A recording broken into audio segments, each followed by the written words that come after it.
নমস্কার, শুরু করছি আজকে চতুর্থ স্তম্ভ। আমি ইন্দ্রাণী। আপনি মনে করছেন যে এই সরকার খুব খারাপ, এই সরকারের মন্ত্রী শান্ত্রীদের বড় অংশ দুর্নীতির সঙ্গে জড়িয়ে, এই সরকারে থাকা দল দুর্নীতিবাজ, কাজে এই রাজ্যের মানুষের আজকের এই দুর্দশার জন্য এই সরকারই দায়ী। এই ভাবনা কারো থাকতেই পারে, কোনো অসুবিধে নেই।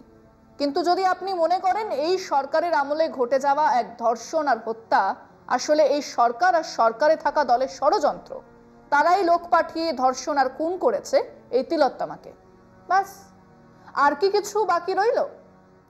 এর পক্ষে এবারে যা আসবে সব সত্যি, বিপক্ষে যা আসবে সব মিথ্যে। হুবহু যে একমত সে হলো কমরেড, লড়াইয়ের ময়দানে দেখা হবে, সঙ্গে আছি, আয় আরো বেঁধে বেঁধে থাকি, আর না মিললে শালা মমতার দালাল চটি চাটা। কেউ যদি বলে হ্যাঁ দুর্নীতি আছে তো এই সরকারে, কিন্তু সেই দুর্নীতির সঙ্গে সরাসরি কোনো সম্পর্ক নেই এই ধর্ষণ হত্যার, সেও চটি চাটা। কারণ ওই যে হুবহু মিলতে হবে, মেলাতে হবে। ধরুন সবটা মেলার পরও যদি কেউ বলে যেহেতু সুপ্রিম কোর্টে দেখরেখে তদন্ত চলছে, যেহেতু কেন্দ্রীয় সংস্থা সিবিআই তদন্ত করছে, তাহলে দেরি কেন হচ্ছে? বা বিচার চাই কথাগুলো সিজে কমপ্লেক্সে গিয়েই বলা উচিত। দাদা কি রাজ্যসভার টিকিট চান? দাদা কি চটি চাটা? কেন? কারণ ওই যে প্রতিবাদের স্বরলিপি মেনে প্রতিবাদ করতে হবে, না হলেই আপনি এই মঞ্চে এক বিশ্বাসঘাতক চটি চাটা বলে গণ্য হবেন। আচ্ছা ধরুন আপনি সবটাতেই একমত, কিন্তু আপনি বললেন আমি রাস্তায় নেমে প্রতিবাদে নেই, কিন্তু আমি তো প্রতিবাদে আছি।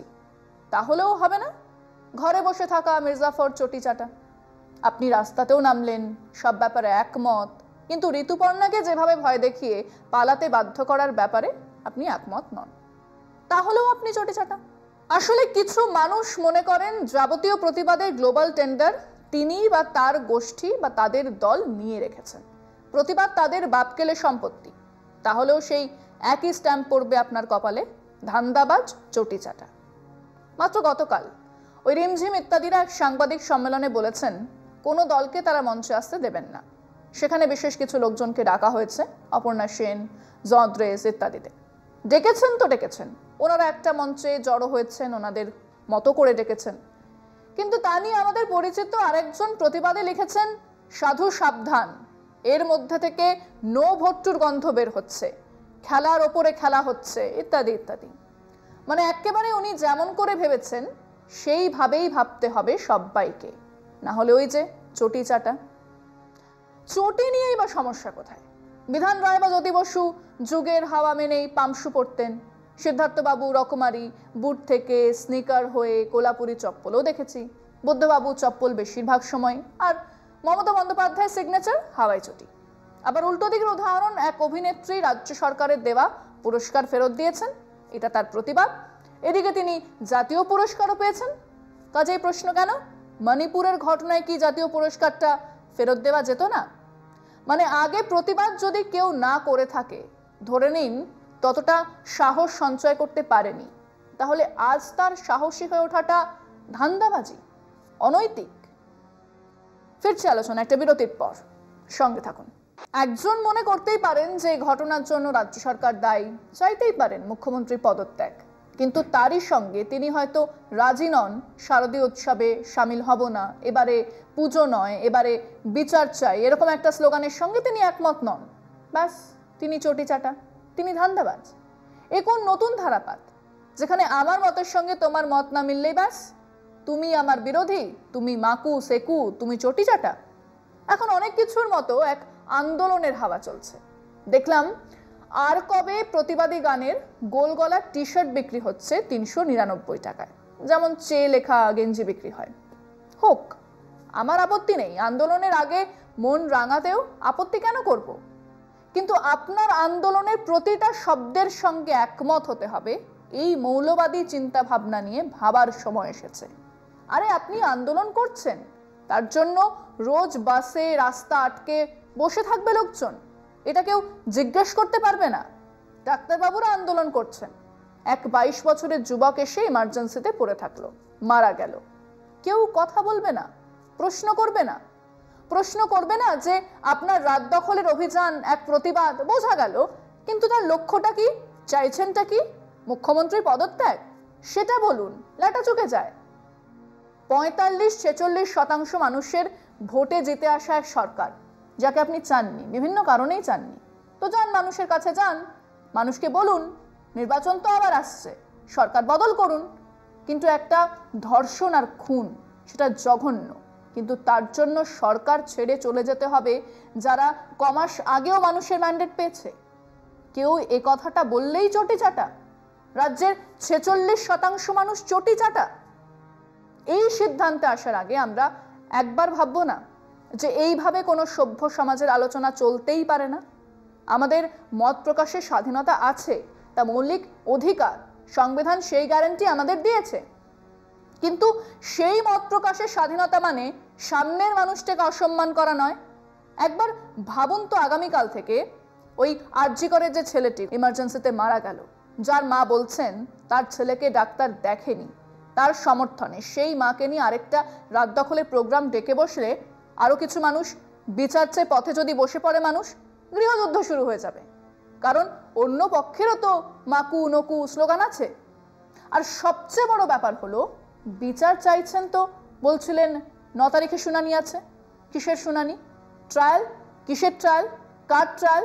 সুপ্রিম কোর্ট বলেছে যে সিবিআই তদন্ত কেমন হচ্ছে, কিভাবে এগোচ্ছে, সেখানে কোনো সমস্যা আছে কিনা তা আমরা দেখব। সুপ্রিম কোর্টে বিচার হবে নাকি এই মামলার? এই বোধবুদ্ধি দিয়ে আন্দোলন হবে? কেউ 8 তারিখ পথে থাকবেন, কেউ বলছেন 9 তারিখ রাস্তা দখল করো।